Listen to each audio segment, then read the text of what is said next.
on slowly replacing all of my single action or essentially basically a single action of the trigger like this type handguns, whether that be striker fired or hammer fired, with double action and single action. Why I became a fan of this platform. First off, I feel like these types of handguns, USPs, M9s and stuff, don't really get that much props for how actually good these handguns are in general.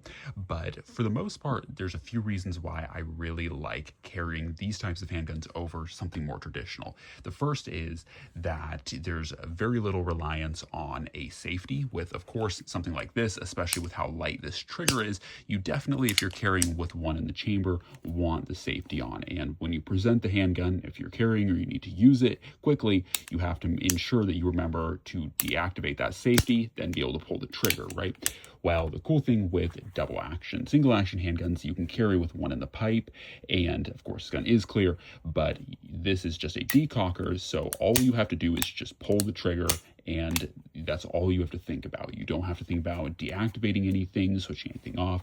Of course, the USP does have the option for the safety. You can actually deactivate this as well, so it's just decocker only, but you just don't have to worry about having that safety on. You can have one in the pipe and just have it come out, present, and boom, right? So I really like that fact that you can carry this handgun in a ready-to-go fashion. You don't have to worry about flicking off safety, doing any of that kind of stuff. You just draw the gun, pull it, or pull the trigger, and it goes bang. The other thing I like, which is kind of counterintuitive to most people, but if you do need to take a shot, especially with things like USPs, the double action is very, it's heavy, but it's very, you can really anticipate, especially in double action, when that trigger is going to break. And so there's right here is the wall, and then you can tell that any further and the trigger is going to break.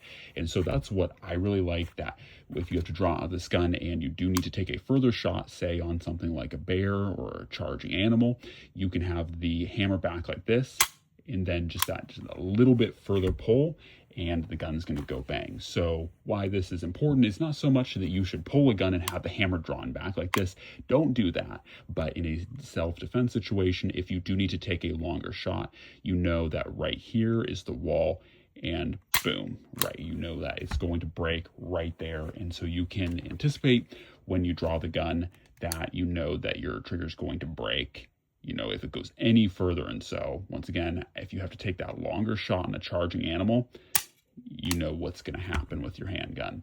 It's not as light as this, which there's definitely pros and cons to both, but those are some of the reasons why I like these.